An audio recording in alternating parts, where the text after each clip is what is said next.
President-elect Donald Trump announced this morning that he will soon formally relinquish control of his business empire.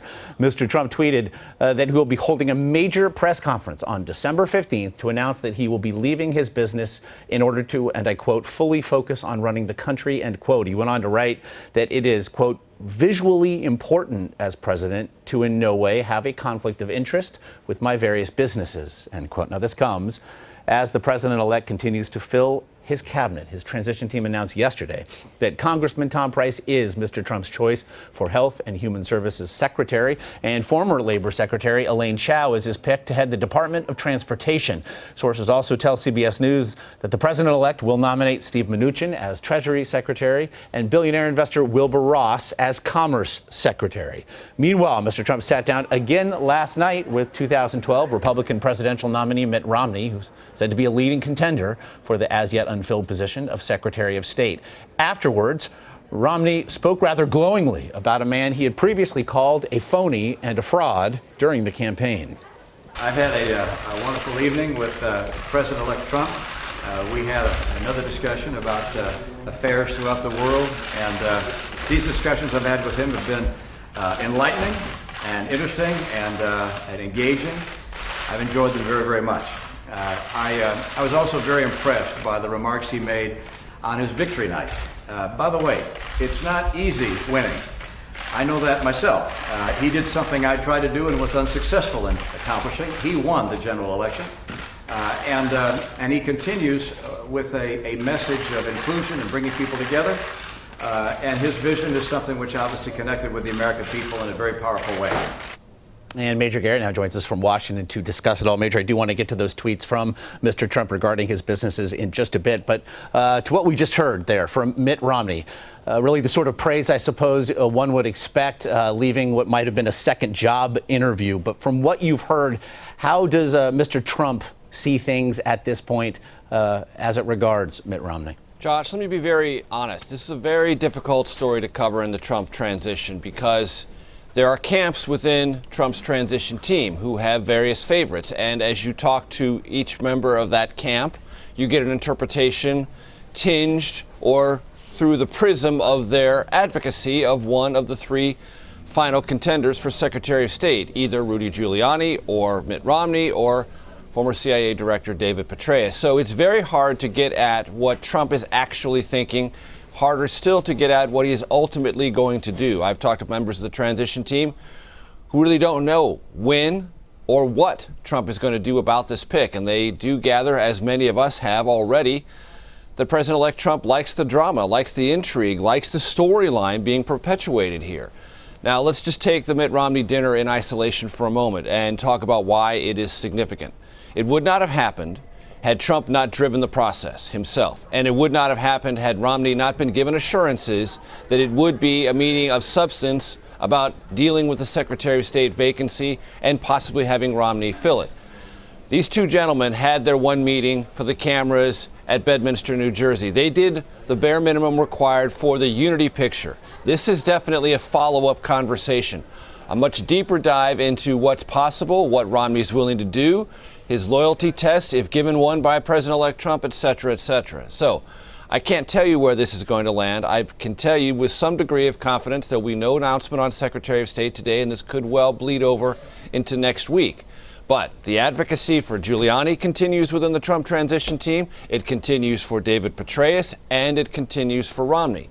And this may be a situation where the last one in is the one who's picked, or Trump comes to a determination largely away from these various pressures and various job interviews. I just can't give you an idea of when that's going to happen. And so the storyline is stoked, if nothing else. Meanwhile, as those deliberations continue to play out, yesterday we did see a handful of cabinet choices announced. When you looked in at the picks thus far, the cabinet he has thus far built, what is there to infer from them in terms of priorities?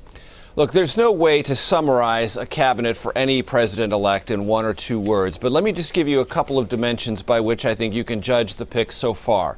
One, if you are well-known and well-vetted in your career by the Vice President-elect Mike Pence, who's driving many of these personnel choices within the transition, you're in very good stead. Almost all of the people who have landed positions have gone through the vetting process conducted by Vice President-elect Pence or had a pre-existing relationship, legislative or otherwise, with Pence.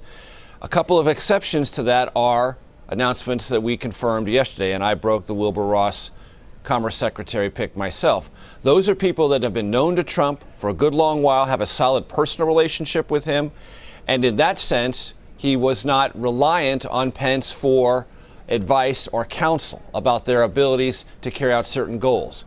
Pence provided that on HHS Secretary Tom Price, member of Congress from Georgia, friend, ideological ally of Pence. He did so on UN Ambassador Nikki Haley, governor of South Carolina, who Pence knew for many years, worked that deal out on the side last week at the Republican Governors Association meeting in Orlando. Mike Pompeo, CIA director, member of Congress, someone that Pence knew. So in that respect, Pence drives a lot of this. But if you have a longstanding friendship with Trump and he trusts you and wants you to be an advocate for him and him alone, you're in very good stead as well. That's Mnuchin as Treasury Secretary and Wilbur Ross at Commerce. So I would say broadly, those are the two categories, the Pence wing and the Trump personal friendship wing, not suggesting in any way that they are clashing or will clash. These are just two of the dynamics driving the cabinet picks so far. And I want to get you out of here on this one, Major. Again, about the announcement this morning via Twitter, Mr. Trump says he plans to give up control of his business empire. Was this expected? Well, not based on what Trump has said publicly. It is something that the transition team did expect, so let me pull that apart a little bit. Last week in a session with the New York Times, President-elect Trump was emphatic, saying federal law required him to do nothing and that there could never be a conflict of interest where the President of the United States was concerned. And generally speaking, that is consistent with the longstanding interpretation of federal law. That's what he was saying publicly. Privately, even at that very time, he was ordering his lawyers to figure out a way to separate himself from his business holdings, not only here in the United States, but there are business holdings and connections in more than 20 countries around the globe. Josh, what we don't know is how extensive this separation is going to be. And if it is going to be a blind trust, does he sell all interest in every business operation he has? Or does he merely say, I'm out of it and my children are in charge? If he does that, Ivanka Trump's husband, Jared Kushner, is either going to be in the West Wing as an advisor to President Trump, or he's going to be in New York also as an advisor, just an informal one. These kind of relationships can create conflicts of interest if there are not huge walls of legal separation between Trump and his business empire.